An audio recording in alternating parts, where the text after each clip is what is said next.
now have about 35 such institutions across the country. There is a veritable competition for good governance among states in business dispute resolution.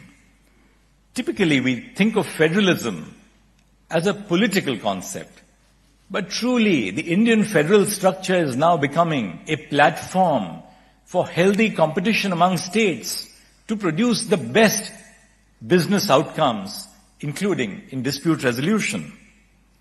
The Delhi International Arbitration Center, for instance, went from handling 78 cases in 2009 to 5,868 cases in 2022. In 2013, a survey of corporate outlook towards arbitration described India's future as an arbitrating country as cautiously optimistic. Today, I take the liberty to state that India's future as an arbitrating country is cemented. Mediation and arbitration result in a significant reduction of costs for the parties to the dispute. These savings are particularly beneficial for smaller or mid-tier enterprises who will not be required to shell out large sums by way of legal fees for court proceedings that may take years to conclude.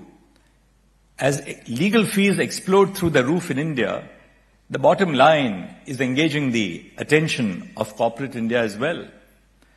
Indian courts have encouraged the use of ADR mechanisms over the years. In enforcing arbitration agreements, they have remained watchful of attempts to undercut party autonomy by artfully drafted contracts. In ICOM Tele Limited versus Punjab State Water Supply and Sewerage Board, a decision of 2019, the Supreme Court struck down a term which required a party to deposit 10% of the dispute value as a precondition to invoking arbitration. In NTPC Limited versus SPML Infra Limited in 2023, one of the parties to the agreement in question sought to initiate arbitration, even though there was a settlement between them.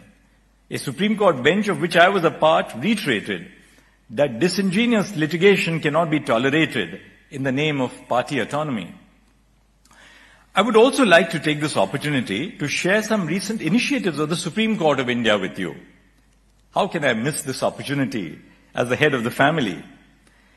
In India and in other countries as well, private players are perceived as being technology friendly, while public institutions are thought to live in the Stone Age when it comes to the adoption of latest technologies. This is perhaps not an unfair perception, because government offices and courts are often late to the party. But lawyers and litigants have had cause to celebrate of late. From e-filing and record keeping to real-time information systems, everything is being done digitally.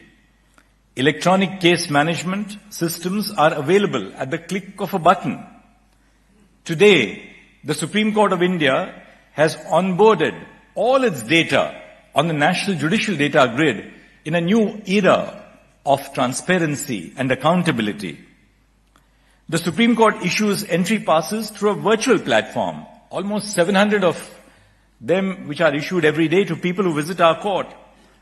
We live stream hearings of certain constitutionally significant cases, and we release transcripts of oral arguments in those cases. A friend once told me, a few days back in fact, that watching one of these live hearings on YouTube was better than watching a Netflix movie on occasion. These initiatives are with a view to making the courts accessible to the common person. I dare say that some of our technology-based initiatives have surpassed those of arbitrations. I was intrigued by the clout or the case law on unsatral texts, an open access resource that contains decisions of courts and arbitral awards relating to unsatral texts. A summary of these cases is made available on the searchable cloud database. I'm sure some of you would have benefited from the immense industry that has produced this resource. Similar to the cloud resource, the e-Supreme Court resource, the e-Supreme Court reports or the electronic version of the Supreme Court Reporter provides free access in a searchable format to about 34,000 judgments of the Supreme Court of India since 1950. Gupta, अगर आपको हमारा ये video पसंद आया हो तो इसे like और शेयर जरूर करें और हाँ, हमें सब्सक्राइब और फॉलो करना ना भूलें ताकि आप देश और दुनिया की कोई खबर मिस ना करें। तो जुड़े रहिए हमारे साथ और देखते रहिए News24।